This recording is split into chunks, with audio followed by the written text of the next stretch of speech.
Saya masih lihat bapak saya tukang beca, ibu saya masih asisten rumah tangga, sampai ngeliat mereka merintis usaha. Saya umur 16 tahun, sebagai anak pertama bapak saya meninggal. Dan bapak berwasiat, dulu bapak susah cari kerja di Trenggalek, suatu saat kita bikinlah lapangan pekerjaan di Trenggalek. Ada gambaran bahwa 60% masyarakat itu memilih karena partai itu 60%. Iya. Memilih karena figur baru 40%. Jadi di Trenggalek itu patron terhadap partai politik itu cukup tinggi. Dan kalau pintu masuknya adalah demokrasi rakyat, itu berkumpulnya aspirasi politik itu melalui partai politik, maka saya harus mendengar aspirasi terbesarnya, salah satunya PDI Perjuangan. Orang kenalnya Trenggalek kabupaten miskin. Jadi aku concern ke sana.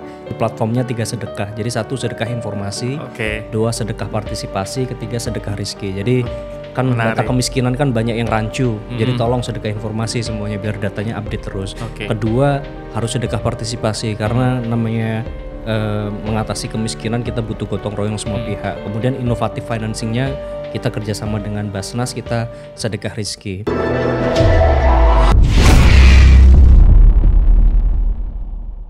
Assalamualaikum, kembali lagi di podcast garsospol.id. Hari ini kita udah kedatangan bintang tamu spesial luar biasa, anak muda dari Jawa Timur, pemimpin muda, tokoh Jawa Timur yang sudah banyak menginspirasi kita semua.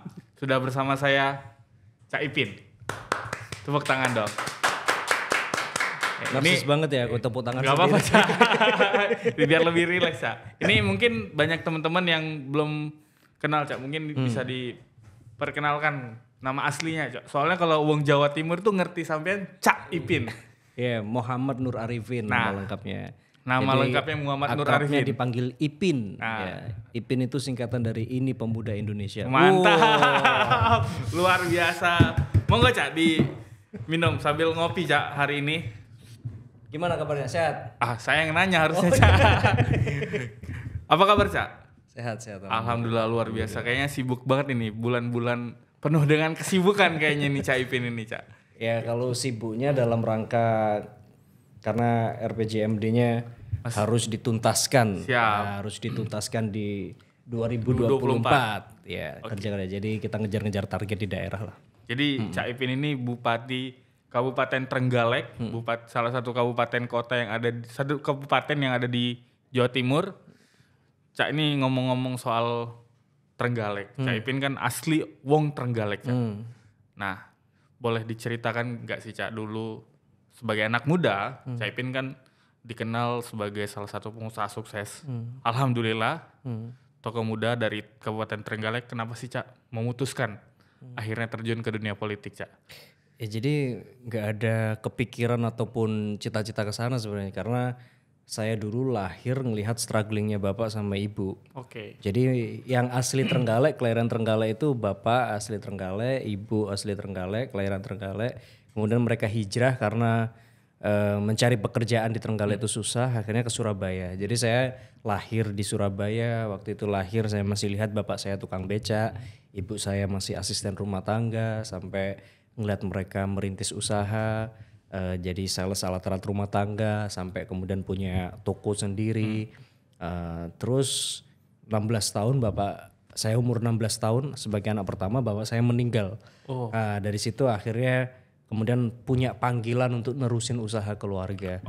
Jadi awalnya di situ, dan bapak berwasiat, dulu bapak susah cari kerja di Trenggalek, suatu saat kita bikinlah lapangan pekerjaan di Trenggalek.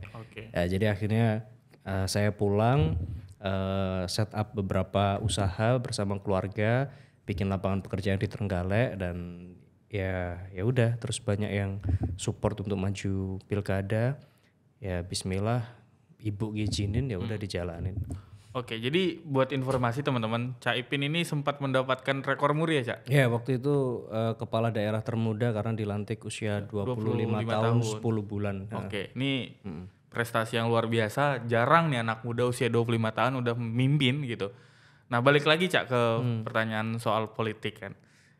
Cak Ipin kenapa akhirnya terjun ke dunia politik? Terus pertanyaan berikutnya Cak, kenapa PDI Perjuangan? Dulu sebenarnya satu rational choice-nya dulu ya, secara elektoral rational choice-nya waktu kita melakukan survei ada gambaran bahwa 60% masyarakat itu memilih karena partai itu 60%. Iya. Memilih karena figur baru 40%. Jadi di Trenggalek itu patron terhadap partai politik itu cukup tinggi. Okay. Dan 2 partai besar yang dipilih oleh masyarakat salah satunya adalah PDI Perjuangan. Okay. Jadi waktu itu kalau pintu masuknya adalah demokrasi rakyat itu berkumpulnya aspirasi politik itu melalui partai politik, maka saya harus mendengar aspirasi terbesarnya, salah satunya PDI Perjuangan. Jadi kita jalanlah ketok pintu ke PDI Perjuangan, ambil formulir, tes psikotes, sampai ikut sekolah partai. Nah itu awal pertamanya. Tapi yang bikin juga semangat dengan PDI Perjuangan karena waktu bapak saya meninggal, salah satu warisan yang paling terkesan buat saya adalah perpustakaan yang bapak punya. Peninggalan almarhum ya, buku-bukunya bapak itu. Nah di salah satu buku itu ada waktu itu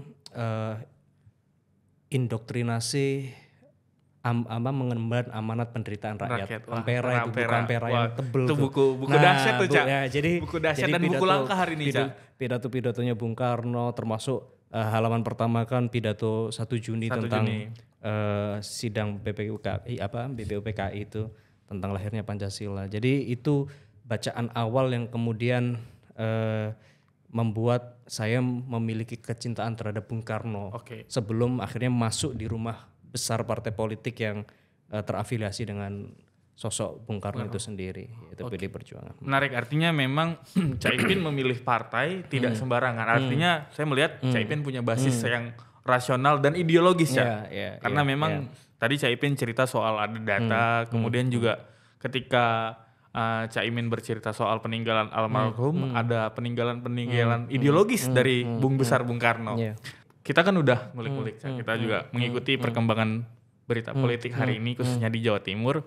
Pilgub Jawa Timur nih nama Caimin sering disebut. Bahkan kita juga sering mendengar nama Caimin ada di salah satu kandidat yang akan dipersiapkan oleh PDI Perjuangan khususnya di Jawa Timur. Itu gimana komentar Caimin? Ya kalau saya ditanya kemana ya saya nggak kemana-mana. ya saya di sini-sini aja. Maksudnya saya nggak bisa mengomentari hal yang di luar di luar wilayah saya lah. Urusan rekom itu kan urusan partai politik. Sedangkan tugas saya adalah ya saya sekarang mengemban amanatnya masyarakat, diberi amanah secara konstitusi, dipercaya melalui pilkada, kemudian sekarang jadi bupati, jadi saya fokusnya ke sana aja. Ya kalaupun ya suara-suara kan ya dulu waktu MK kayak begitu kan juga banyak juga yang mention wah ini calon presiden. Amin kalau itu ya, ternyata presiden direktur. Presiden direktur. Oke, berarti memang Caimin menerima, maksudnya ya mengalir aja ya Cak. Ya, dengan isu yang berkembang. Kalau saya kan melihat bahwa jabatan itu bukan tangga karir gitu. Jadi mungkin orang melihat bahwa mencapai satu jabatan tertentu itu sesuatu kemuliaan. Tapi saya menyelesaikan jabatan secara baik, kemudian legasinya ada, dikenang oleh masyarakat. Itu menurut saya juga satu hal yang menurut saya yaitu kepuasan bagi saya bisa menuntaskan itu semua karena nggak mudah mengembangkan amanah, apalagi membangun daerah. Kita achieve something pun gitu ya, meskipun sudah achieve something, ya masyarakat pasti demanding lebih gitu, pasti demanding more gitu karena ya namanya pembangunan nggak bakal selesai di satu titik itu aja. Ya jadi ya sekarang fokusnya ke sana. Kalaupun ada suara-suara makanya aku juga nggak mau nangkepin juga. Artinya memang value yang bisa kita tangkap dari seorang Caimin adalah bahwa ya amanah itu nggak usah dikejar, Cak, ya kan, kurang lebih begitu. Dan ketika memang rakyat memandatkan kan gitu dan partai menugaskan, mau nggak mau harus siap. Bahkan kalau ini fun fact-nya ya, ketika pilkada yang terakhir kemarin, saya tuh sudah pamit ke istri, kemudian ke ibu untuk nggak maju lagi sebenarnya. Karena waktu itu merasa ketika setelah jadi wakil, kemudian dilantik menjadi PLT, terus kemudian terpilih kembali, kemudian dilantik definitif. Sebelum terpilih kembali nih, sebelum mau pilkada aku udah bilang ternyata jadi bupati tanggung jawabnya berat ya, besar ya. Terus saya bilang ke istri, ke ibu, gimana kalau aku nggak usah maju lagi. Terus istri waktu itu nyemangatin, kenapa aku turun ke bawah masih banyak yang pingin sama kamu kok gitu, kamu harus maju. Terus ibu bilang begini, kalau dulu nak kamu bukan siapa-siapa, belum jadi punyanya rakyat, ibu pasti punya hak kepada kamu untuk memutuskan memberi restu kamu maju apa enggak. Tapi sekarang kamu sudah dipilih sama rakyat, haknya itu ada di rakyat. Jadi kalau rakyat menghendaki kamu masih terus, ya kamu harus nggak boleh menghindar, kamu ya harus bekerja sebaik-baiknya. Tapi kalau masyarakat minta kamu berhenti, ya sudah, kamu syukuri itu. Kamu berarti punya waktu lebih untuk dirimu sendiri dan untuk keluarga gitu. Nah, jadi karena ibu istri bilang kayak begitu, akhirnya kita maju lagi. Jadi nggak pernah ada kepikiran harus achieve ini. Jadi dibawa santai tapi bertanggung jawab, itu aja sih kalau prinsipku. Santai bertanggung jawab. Oke, itu prinsip Cak Ipin. Oke Cak, sebelum lanjut kita mungkin bisa minum kopi dulu nih Cak. Titipan sponsor ya. Kalau nggak diminum nggak diupload ini. Ya ini penting soalnya Cak untuk menghidupi podcast.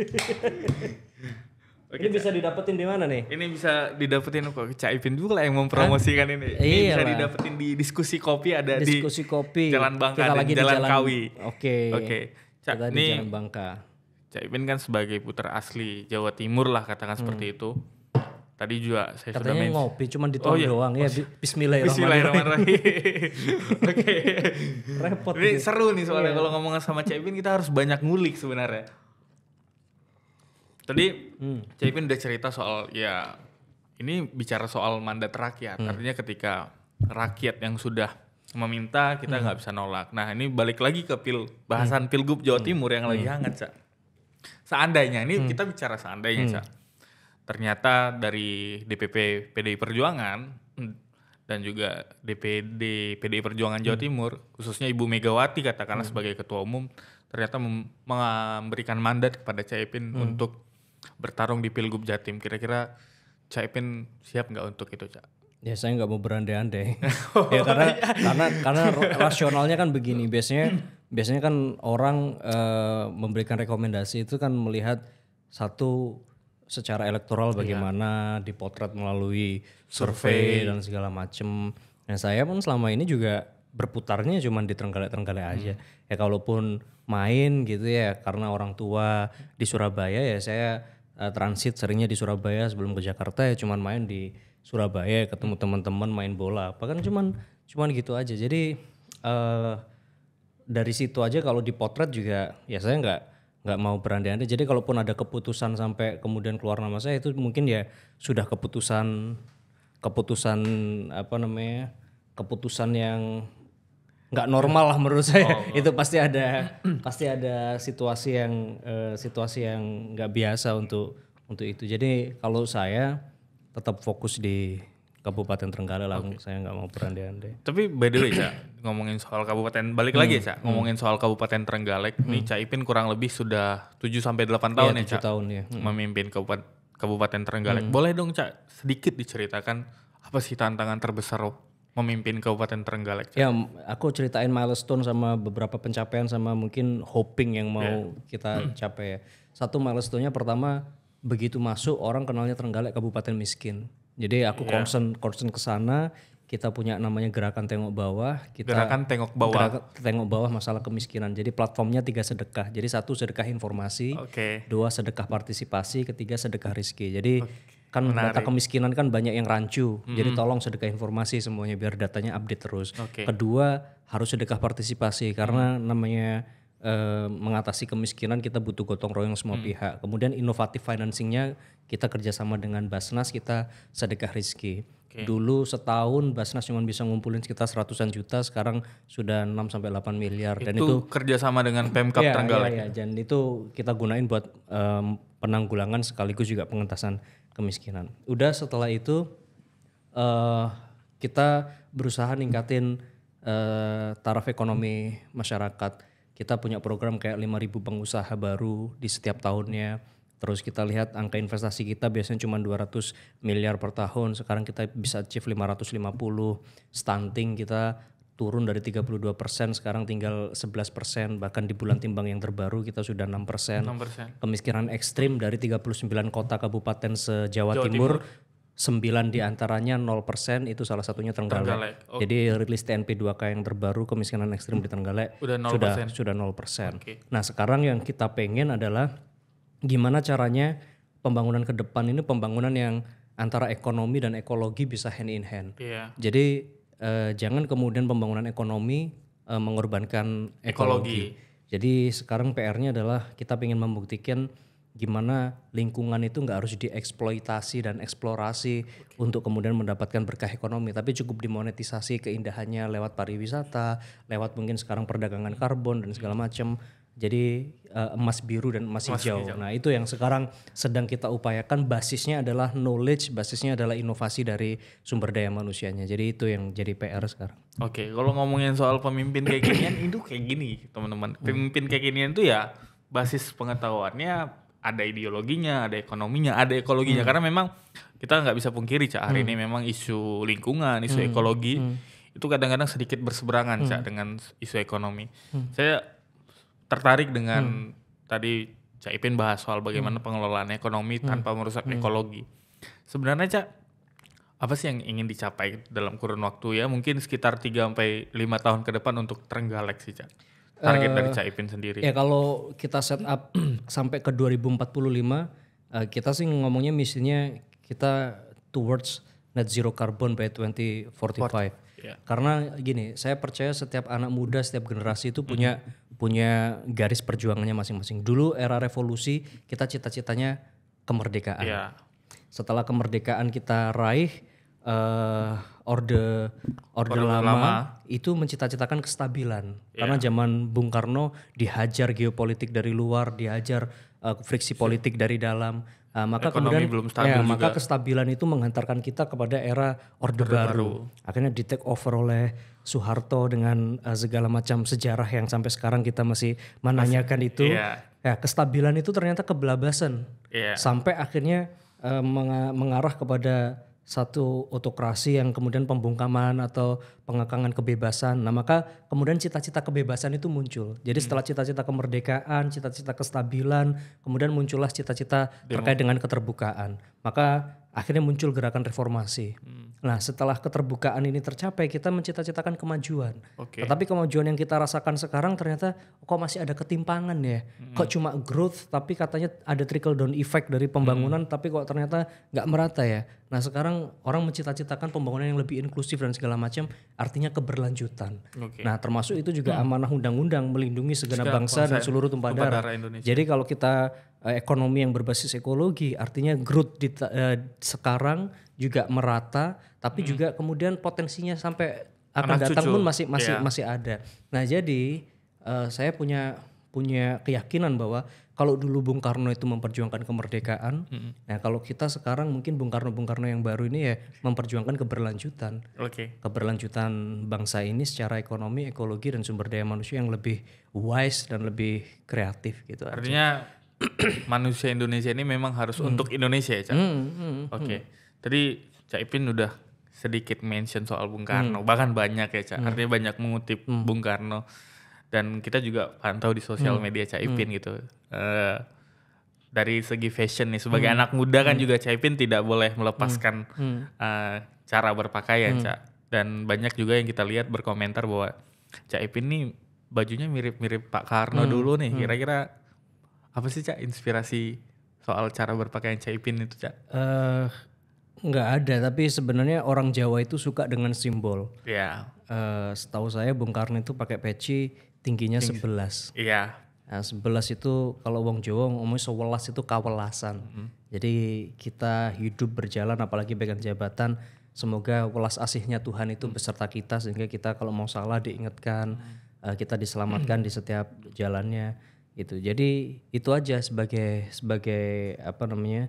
Sebagai simbol aja ke sana gitu.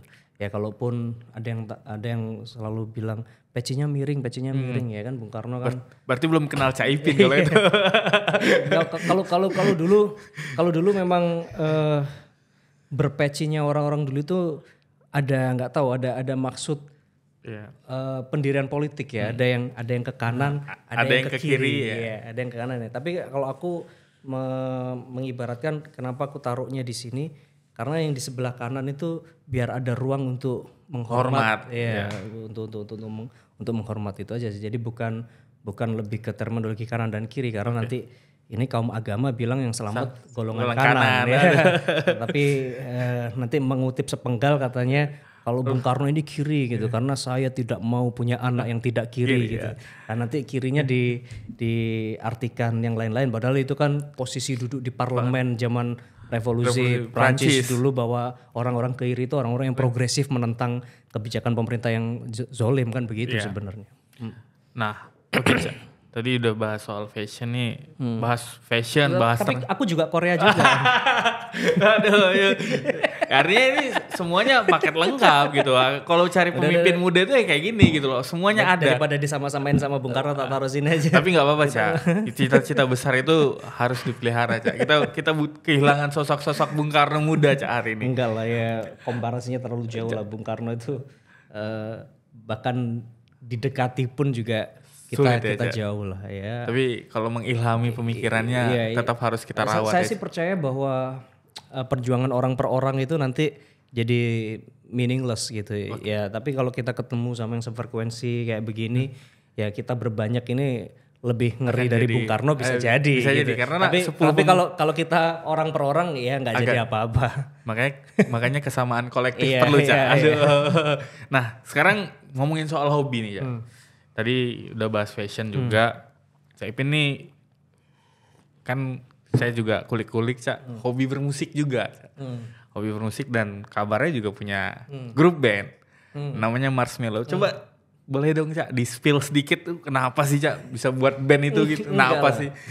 Kalau band itu kan semua anak SMA, semua anak kuliah di zaman-zaman itu kan pasti berarti zaman SMA aja. Iya, itu zaman dulu gitu. Jadi zamannya di salah satu TV swasta masih ada acara musik pagi-pagi gitu kita nongol-nongol di situ. Itu terakhir aku ngeband tahun 2010. Oke, 2010. Nah, 2010 terakhir terus kemudian 2011, 12, 13 setup usaha di Trenggalek. Terus 2014-15 itu mulai masuk pilkada, terus 2016 dilantik. Jadi ya itu udah kalau ngebandnya udah lama. Cuman yang terakhir ini aku ngeluarin single baru tapi project solo. Itu sebenarnya bikin lagu tentang Trenggalek karena kita ada calendar of event, terus butuh theme song gitu kan. Kita kan berusaha untuk membangun daerah dengan wise, termasuk wise spending of budget. Jadi aku nggak mau kemudian budgetin untuk bayarin orang bikin lagu. Terus nanti biayanya mahal atau apa. Ya udahlah aku bikin sendiri, pakai biayaku sendiri. Aku gunain buat Trenggalek kan gitu kira-kira. Ini nih kalau punya bupati yang multi talenta gitu. Jadi banyak ininya ya, banyak kebermanfaatan ya. Jadi ceritanya mau ngerekam yang proper lagu yang aku ciptain itu, terus tapi waktu ketemu sama Bang Pai, akhirnya kita ngulik-ngulik semalam bisa dapat 4 lagu baru. Nah akhirnya selama seminggu itu rekaman 5 lagu baru yang sekarang kalian bisa nikmati di semua platform musik kesayangan kalian. Tapi berarti masih aktif Cak, ngeband masih? Ya, iseng-iseng aja weekend gitu? Mungkin besok akhir bulan ada salah satu stasiun TV swasta tapping open mic stand up comedy sama disuruh live perform. Ya udah kita ngikut gitu-gitu aja. Tapi baru ngeluarin rilis lagu tuh salah satu salah satu judul lagunya yang sempat dibahas oleh banyak orang tuh katanya punya makna mendalam tuh. Kalau boleh spill dong Cak, judulnya itu ya Something in the Way. Something in the Way atau ada bahasa Jawanya keserimpet. Itu gimana Cak? Apa yang menjadi inspirasi dari lagu tersebut Cak? Ya itu karena rekamannya prosesnya ketika bulan Ramadan aja. Jadi habis baca Quran ada satu ayat yang bagus di surat Al-Hasyr itu jangan berputus asa dengan rahmat Allah. Jadi lagunya hidup kita ini naik turun sulit dan segala macam, tapi ternyata apapun yang terjadi ya kita tetap harus bersyukur, nggak boleh patah semangat. Ya jadi nyeritain itu aja. Artinya ya artinya judul-judul lagu Cak Ipin memang ada inspirasi dan maknanya ya Cak? Ya karena momennya waktu itu bulan Ramadan ya. Jadi metafornya lebih ke cinta yang universal, cinta kepada Tuhannya, cinta ke orang tua, cinta ke pasangan. Ya nggak sekedar lagu-lagu cinta yang kayak gitu, yang melankolik. Oke. Ternyata Cak Ipin selain punya hobi bermusik, hobi olahraga. Tadi katanya kalau ke Surabaya juga main bola nih katanya. Dan kita lihat juga di Instagramnya juga sering posting-posting soal timnas nih Cak. Kalau boleh tahu nih Cak, punya klub favorit gak sih Cak? Yang mana? Dalam atau luar? Dalam, luar boleh. Kalau dalam ya jelas Persija. Persija. Kirain Persebaya Cak. Ya kalau Liga 1 Persebaya. Bonek juga nih Cak Ipin nih. Karena lahir besar di Surabaya. Jadi dulu sejak di Tambak-Sari, Gelora Bung Tomo ya bonek lah beberapa kali. Ya, kalau itu kan kalau dalam negeri. Kalau luar negeri ada gak sih Cak? Tapi ini nanti jadi banyak hatersnya nih. Aduh, nggak nih buat hater fans bola lain nih jangan ini ya. Kalau aku Liverpool sih. Waduh, you never walk alone. Yeah, karena jatuh cintanya sejak The Miracle of Istanbul itu. Itu final ketemu Milan ya Cak. Iya, menjadi momen jatuh cintanya itu dalam banget gitu. Okay. Karena di situ ada filosofi. Ternyata di sebuah pertandingan yang dalam tanda kutip posisimu kayak seakan-akan sudah tidak menguntungkan. Bahkan itu ceritanya yang orang-orang yang pernah judi bola tuh itu katanya duit waktu waktu jeda babak pertama itu udah ditarikin semua itu sudah pasti kalah gitu. Siapa yang ngira akhirnya 3-3 terus perpanjangan waktu dan sampai adu penalti akhirnya menang. Jadi Miracle of Istanbul tuh luar biasa ya Cak. Something lah. Mungkin bagi seluruh fans bola di dunia ya, saya juga termasuk orang yang nonton tuh Cak ya sebagai yang menikmati sepak bola juga terutama sepak bola luar. Menurut saya salah satu final Liga Champions yang paling berkesan itu Miracle Istanbul. Yeah. Meskipun kita dulu kecilnya pasti mengidolakannya klub-klub Italia lah karena Juventus, Inter Milan, AC Milan ya. Jadi kita zamannya Lilian Thuram, Zidane, Del Piero itu nggak ada obat sih zaman itu. Tapi kalau ngomongin soal timnas nih Cak Ipin kan juga aktif di sosmednya juga dukung timnas. Nah kemarin nonton gak sih Cak timnas Indonesia kita? Nonton live atau ya kalau di TV nonton TV, lah, nonton pasti nonton lah. Gimana Cak komentarnya soal timnas dan harapannya sih khususnya artinya kan hari ini semua orang tuh bicarain soal timnas Cak dan bahkan anak-anak nggak berbatas gender gitu laki-laki perempuan hari ini membicarakan timnas. Bagaimana Cak Ipin melihat harapan soal timnas kita? Satu hal sebenarnya timnas kita berprogres. Iya. Tapi timnas kan nggak bisa dilepaskan dengan sistem sepak bola secara keseluruhan. Ya kalau saya sih berinvestasi kepada liga yang tidak memihak. Artinya perangkat pertandingan itu dibikin ya senetral mungkin lah gitu. Itu soalnya yang bikin orang yang di liga-liga yang mulai Liga 3, Liga 2 itu kayak males lah ngapain berprestasi kalau kemudian dicurangi, masih ada sentimen begitu. Itu dulu yang perlu dibangun opini. Terus kemudian berinvestasi di kelompok usia. Nah, termasuk di dalamnya meregulasi liga untuk memastikan bahwa anak-anak kelompok usia ini punya jam terbang. Kayak contoh terfasilitasi kayak aku di Trenggalek, ini Liga 3 di Trenggalek lumayan kompetitif tanpa saya mendatangkan pemain dari luar. Karena di Trenggalek kita punya liga internal yang itu mensyaratkan pemain U17 harus ikut main, pemain U20 harus ikut main. Jadi anak usia dini ketika sudah terbiasa liga reguler kompetisi dengan yang level senior, itu mentalitasnya pasti terbentuk. Ya sama kalau orang Indonesia kemudian mainnya di liga luar negeri dan mereka bisa compete, pasti level of confidence-nya juga beda karena udah biasa ngadepin orang-orang pemain-pemain kayak gitu. Jadi dengan proses diaspora yang kemudian dipanggil itu satu hal yang baik menurut saya, memanfaatkan potensi diaspora. Tapi yang lebih jauh yang perlu didorong sebenarnya berinvestasi kepada kelompok umur dan mereka dipastikan terregulasi untuk kemudian bisa dimainkan di liga itu kalau memang targetnya adalah memunculkan talenta-talenta lokal. Ini tadi bahas politik udah, bahas hobi udah. Itu opiniku bukan sebagai expert bola ya, tapi sebagai penikmat bola, sebagai bola. fans, dan wajar kawan-kawan. Kita ini adalah bentuk kecintaan kita terhadap timnas Indonesia. Sama kayak kalau kita main Football Manager atau main EA Career Mode gitu kan, kita kan pasti carinya yang pemain yang masih muda, yang harga pasarnya masih murah, yang talented lah pokoknya. Yang talented tapi kemudian dipasang bisa sampai bawa timnya juara. Ya, sebenarnya itu bisa diadopsi ya sebenarnya. Oke. Mungkin ini bagian dari terakhir dari segmen ini, Cak, mungkin. Dan kita juga dapat info, Cak. Katanya Cak Ipin baru menyelesaikan studi pasca sarjana ya, Cak. Oke. Selamat, Cak, untuk studinya. Dan juga ngambil studi yang gak main-main, kajian gender dan pemberdayaan perempuan ya, Cak. Iya.